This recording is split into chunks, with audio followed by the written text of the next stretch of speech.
আসসালামু আলাইকুম প্রিয় দর্শকেরা। দেশ ও বিদেশ, দূরে ও কাছে যে যেখান থেকেই আমার ভিডিওটি দেখছেন, আশা করি সকলে খুব ভালো আছেন। আলহামদুলিল্লাহ, আমরাও সকলে খুব ভালো আছি।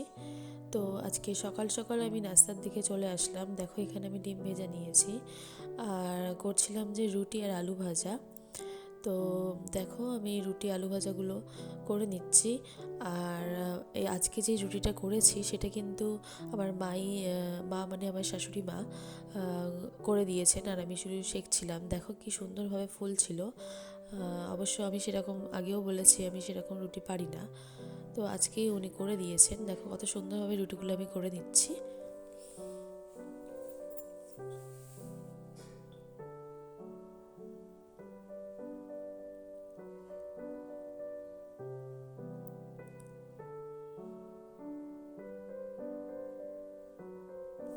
আমাদের মেয়েদের জীবনটাই এরকম, সকাল থেকেই সন্ধে পর্যন্ত সব সময় রান্নাঘরে কিছু না কিছু করতেই হবে। তো দেখো, আমি লাঞ্চের জন্য আজকে ঢ্যাঁড়স ভাজি করে নিচ্ছি। আর এদিকে আমি মাছ ভাজা করছিলাম, মাছের ঝোল আর ঢ্যাঁড়স ভাজি হয়েছিল। তেমন কিছু স্পেশাল রান্না কিছু হয়নি, তাই সেরকম কিছু আর দেখালাম না।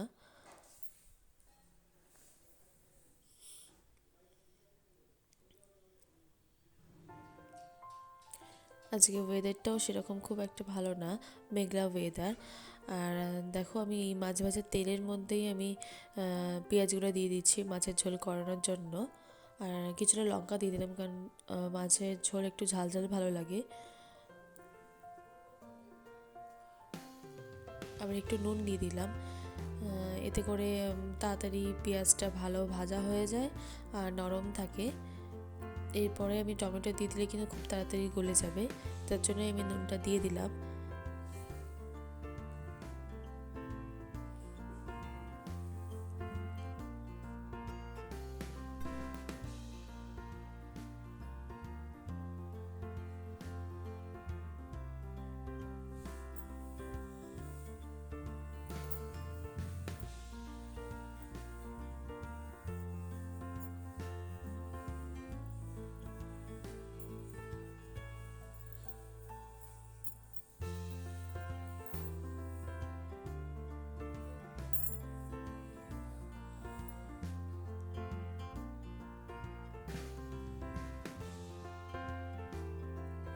এবার আমি সব মশলাগুলো দিয়ে দিচ্ছি একে একে।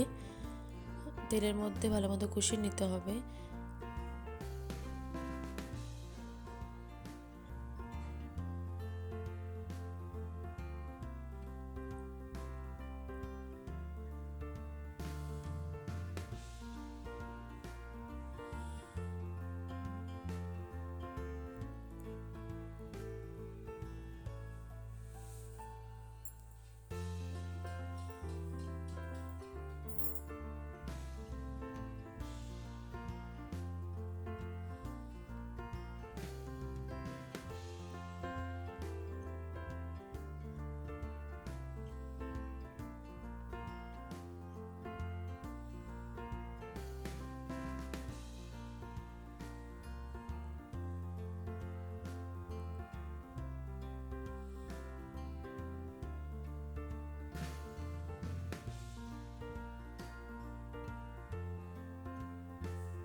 এবার আস্তে আস্তে সময়ও কেটে যাচ্ছে। দেখো কীভাবে শীতটা চলে গেল। এইবারে কিন্তু ভীষণই শীত পড়েছিল, তো আস্তে আস্তে দেখো গরমও পড়ে যাচ্ছে।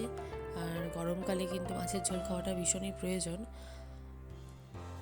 তো আমরা আজকে থেকেই স্টার্ট করে দিয়েছি খাওয়া দাওয়া নিয়মভাবে মেনে চলার। দেখো, এখানে আমি মশলাটা কষিয়ে নিয়েছি, নিয়ে আবার একটু পানি দিয়ে দেবো।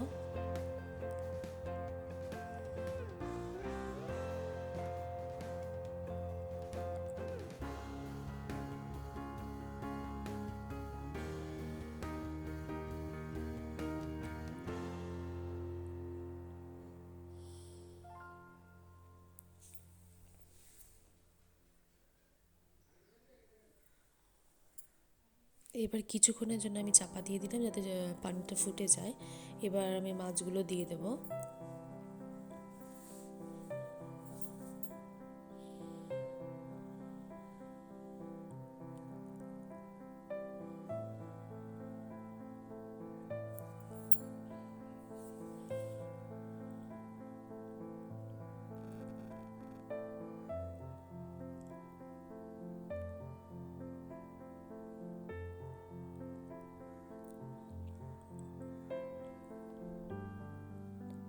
এবার দেখো আমি তাজা ধনেপাতাগুলো উপর থেকে দিয়ে দিচ্ছি।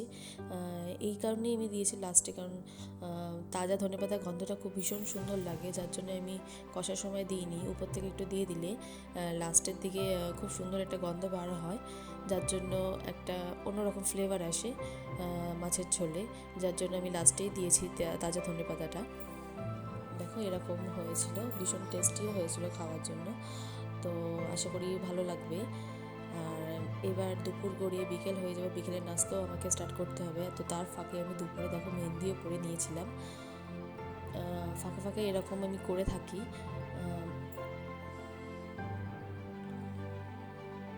দেখো তো বিকেলের নাস্তার জন্য আমি চলে এসেছি।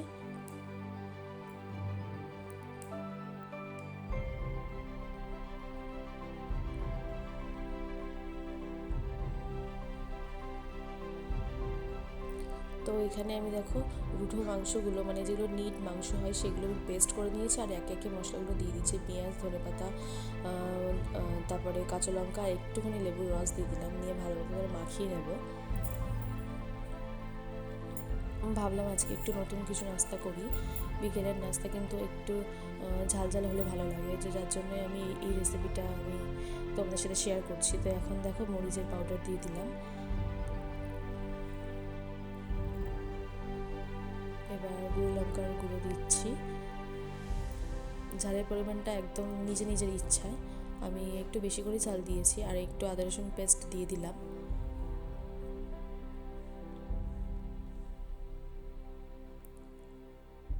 একটু গরম মশলার গুঁড়ো দিলাম। আর এখানে আমি বাঁধাকপিটা নুন দিয়ে একটুখানি রেখে দিয়েছিলাম যাতে একটু নরম হয়ে যায়, আর যাতে পানিটা বার হয়ে যায়, যেই জন্য আমি নুন দিয়ে একটু মেখে রেখে দিয়েছিলাম। দেখো কতটা সফট হয়ে গিয়েছে বাঁধাকপিটা, একদম একটুখানি নিয়েছিলাম।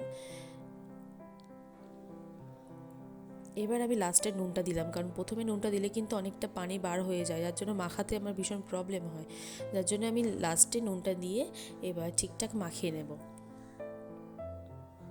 দেখো মাখিয়ে নিয়েছি।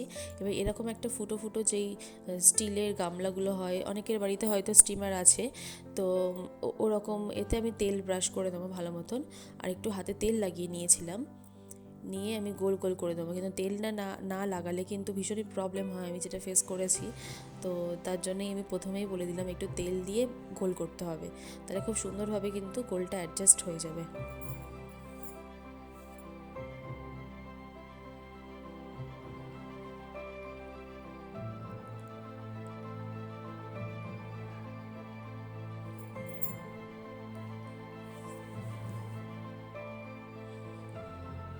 তো দেখো এইভাবে আমি সব গোল গোল করে নিয়েছিলাম, আর এখানে এবার তেল দিয়ে ভালো মতন ব্রাশ করে নিতে হবে,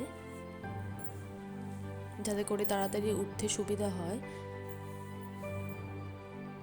তো এই যে রেসিপিটা আমি কিন্তু ইউটিউব দেখেই করেছি, আমার জানা ছিল না, তবে ভীষণ আমার খুব ভালো লেগেছিলো, নতুন একটা রেসিপি।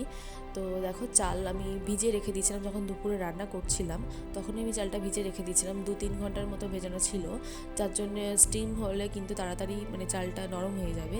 দেখো এইভাবে আমি কিন্তু ভালো মতো চালটা গায়ে মাখিয়ে নিচ্ছি। দেখো এইভাবে আমি মাখিয়ে নিয়ে সবকটা করে নিয়েছি, আর একটু চেপে চেপে দিতে হবে, তাহলে চালগুলো কিন্তু ভুলে যাবে। হ্যাঁ, এইভাবে আমি দিয়ে দিলাম।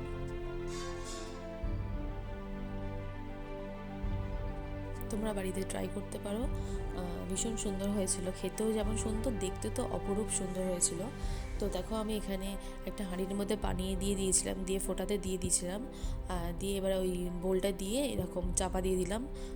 15-20 মিনিট কিন্তু লাগে, যেহেতু চাল দেওয়া আছে, ওটা স্টিম হতে অনেকক্ষণ সময় লাগে। দেখো এরকম একটা অবস্থা হবে, আর্ধেক আর্ধেক হয়ে এসছে। তো এর মাঝে মাঝে আমি একটু কালারফুল করার জন্য আমি একটু গুঁড়ো লঙ্কার গুঁড়ো একটু একটু করে দিয়ে দিলাম, যেটা লাল হয়, ঝালেরটা না, ঝালেরটাও দিতে পারেন, যা যেরকম ঝাল খায় সেই অনুযায়ী দিতে পারেন। আমি একটু একটু করে সামান্য গুঁড়ো লঙ্কার গুঁড়োটা একটু একটু করে ছিটিয়ে দিয়েছিলাম, যাতে দেখতে খুব সুন্দর লাগে। দেখতে কিন্তু ভীষণ সুন্দর হয়েছিল, একটা নতুন ধরনের রেসিপি, হয়তো অনেকে ট্রাই করেছেন বা করেননি। যদি করে থাকেন তাহলে অবশ্যই আমাকে কমেন্ট বক্সে লিখে জানাবেন কেমন হয়েছিল। আর আমারটা দেখেন, এরকমই তো অবস্থা, খুব সুন্দর, আমার তো ভীষণ ভালো লেগেছিলো, বাড়িতে সকলে খুব ভালো লেগেছিলো, আশা করি আপনাদেরও খুব ভালো লাগবে। এইটুকুনি ভিডিও, আশা করি সকলে খুব ভালো লেগেছে আমার ভিডিওটা। লাইক শেয়ার কমেন্ট তো করতে ভুলবেন না, আর যারা এখনও সাবস্ক্রাইব করেননি তারা তাড়াতাড়ি করে ফেলেন, আর যারা করে দিয়েছেন তাদেরকে অসংখ্য ধন্যবাদ। আমার ভিডিওটা আজকে এই পর্যন্ত। খুদা হাফিজ।